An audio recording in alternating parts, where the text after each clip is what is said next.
कभी मैं कथा के माध्यम से ले आऊंगा, आप लोग सुनोगे ना कान तरस जाएगा। इतनी सुंदर कथा है। गरुड़ स्तंभ कहाँ से आया, गरुड़ स्तंभ वहां प्रतिष्ठा कैसे हुआ, उसी गरुड़ स्तंभ के पीछे गौरांग महाप्रभु। आज भी जगन्नाथपुरी में आप जाओ, वहां पर 3 अंगूठी चैतन्य महाप्रभु के वो दीवार के ऊपर चिपका हुआ है। तो गौरांग महाप्रभु वहां बैठ करके प्रियतम को देखते थे, प्रिया प्रीतम की स्टोरी। कारण गौरांग महाप्रभु राधा भाव समन्वित, राधा जी अंदर है और गौरांग महाप्रभु अपनी प्रियतम जगन्नाथ जी को देख रहे हैं अपलक नेत्र में। तो जगन्नाथ भी अपनी प्रिया को देख रहे हैं, गौरांग महाप्रभु को। कैसे देख रहे हैं ना, आंखें को फाड़ करके, इतने दिनों के बाद आई तू, ये पलक गिरा ही नहीं। समझ में आया? इसलिए जगन्नाथ जी की आंखें खुले हुए हैं, उन्हीं के लिए तरसते हैं। दूसरी जगह पर वर्णन ऐसे है, जगन्नाथ जी की जो नेत्र है दक्षिण नेत्र वो सूर्य भगवान की है और जो वाम नेत्र है वो चंद्रमा की है। यचक्षु ब्रह्म संहिता हमारे भक्त बड़े सुंदर पढ़ रहे थे कल, हाँ एकदम कंठस्थ करके रखा है। गोलक तो जाना तय है, इसमें कोई शंका नहीं है। हाँ भगवान भी तो सुनते हैं ना, मेरा भक्त।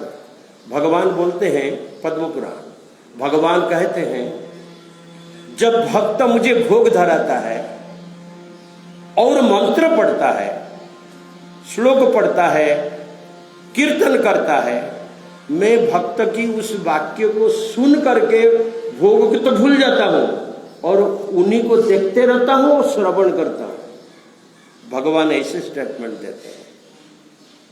हाँ? तो भक्त कितना महान है, इसलिए भक्त का संग करना चाहिए, भक्त की वाणी को श्रवण करना चाहिए, भक्त की सेवा करना चाहिए। और जो मानव ऐसा करे, आदित्य पुराण क्या कहता है, भगवान स्वयं आदित्य पुराण में कहते हैं मद भक्तो बल्हवजस्य शमे बल्हवतं मम मत परो बल्हवनास्ति सत्यम सत्यम वदाम्यहम्। मैं सत्य बोल रहा हूं, मैं सत्य बोल रहा हूं, मैं सत्य ही बोल रहा हूं। जो मेरी सेवा करे, मैं जितना प्रसन्न नहीं होता हूं, मेरे भक्त की सेवा कोई करे, मैं अतीव प्रसन्न होता हूं।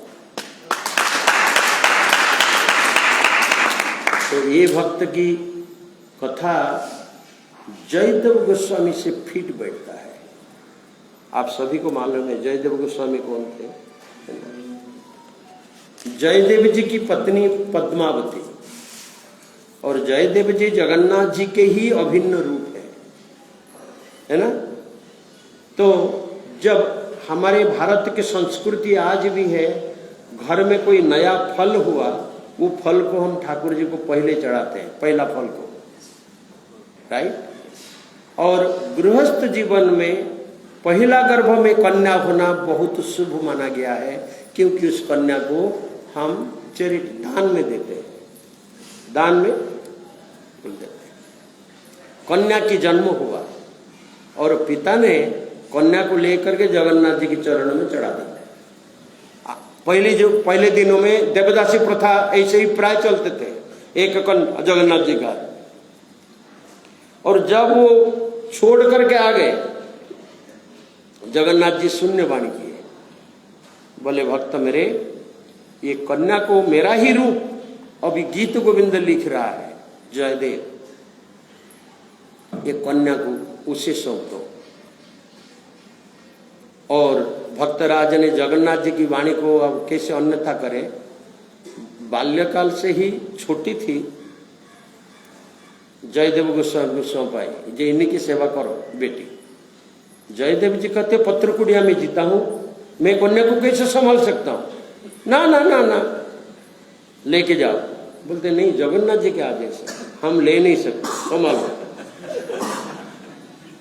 वहीं पली बढ़ी।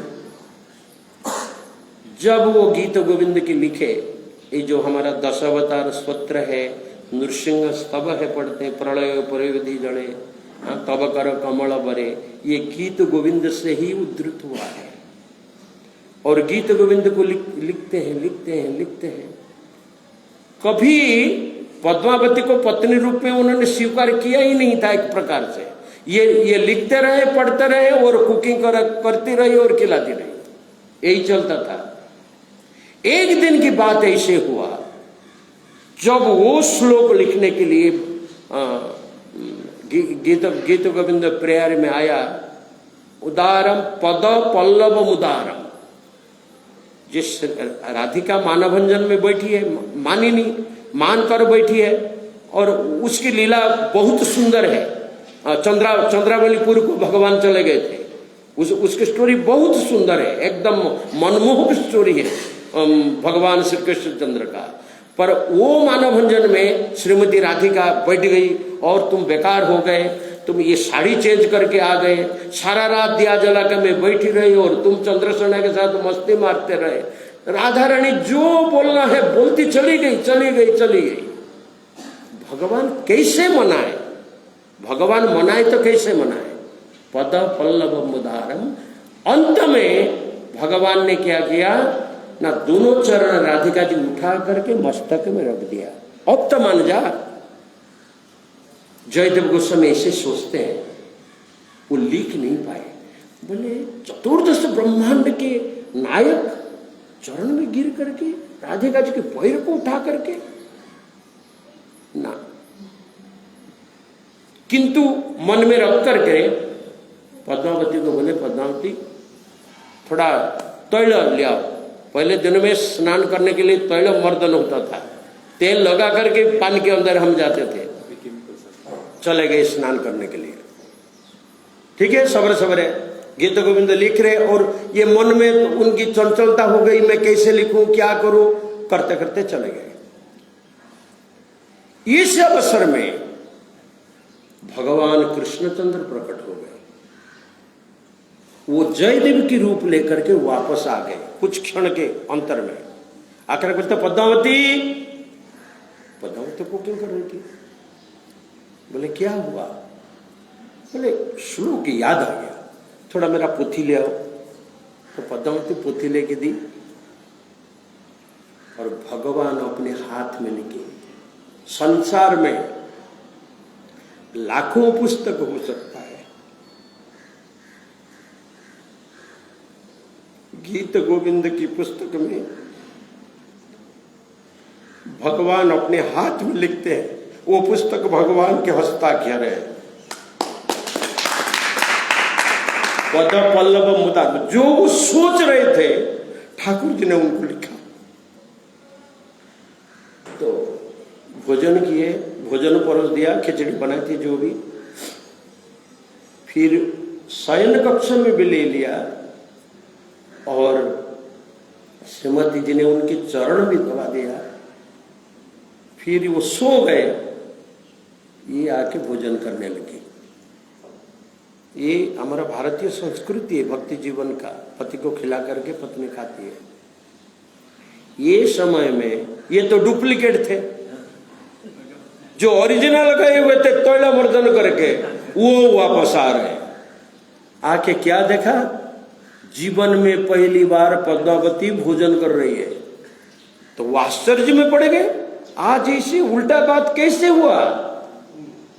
बोले क्या हुआ, कैसे हुआ? तो जीवन में आप तो मेरे साथ ठिठोली नहीं कर रहे थे, मेरे और कभी देखा भी नहीं, पर आज इतनी मजाक मूड में कैसे हो? मैं कैसे खाया? अरे आए, पोथी मंगाया, लिखा, पोथी रखा, खाना खिलाया, मैं आपको भोजन परोसी, आपने भोजन किया, शयन कक्ष में शयन किए, चरण दबाया, और मैं नहीं खाऊं तो फिर कौन खाएगा? पद्मावती बोलती है जयदेव गोस्वामी क्या बोलते हैं? बोले लिया मेरा पोथी, कहां में लिखा? पोथी में। जयदेव जी देखते हैं,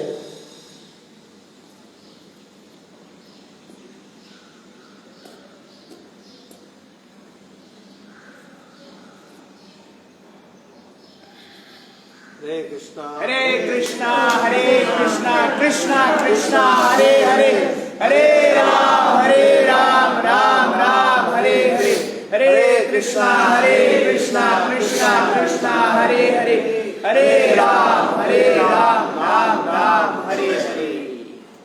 पद पल्लवम मुदार। जयदेव बोलते हैं पद्मावती तू कितनी भाग्यवान है, सारा जीवन गीत गोविंद में जिनको मैं लिखते रहा कभी देखा नहीं, तू उनको देखा, उनको भोजन खिलाया, उनके चरण दबाया, तू कितनी महान है। पति पत्नी का उच्चिष्ट नहीं खाते, पत्नी पति का उच्चिष्ट खाता है। पर उस दिन जयदेव गोस्वामी ने अपनी पत्नी की अवशेष को खाए और बोले देवी मुझे क्षमा कर दो, इतना दिन से मैं कभी तुम्हारी ओर देखा नहीं, पर तुम ही भक्त हो क्या नहीं? सो भक्ति का जीवन और भक्त का जीवन, संसार के हर पति अगर पत्नी को झांक के देखे वो यही देखेगा कि उसमें परमात्मा विद्यमान है, फिर झगड़ा कैसा, मारपीट कैसा? अगर पत्नी अपनी पति को झांक के देखे उसमें भी परमात्मा विद्यमान है, फिर झगड़ा कैसा? पर ये अनर्थ तभी होता है जब हम भक्ति जीवन में व किसी साधु संत के शरणापन्न नहीं होकर के जीवन को बिताते हैं, तब ये सारा अनर्थ होता है। हरे कृष्ण।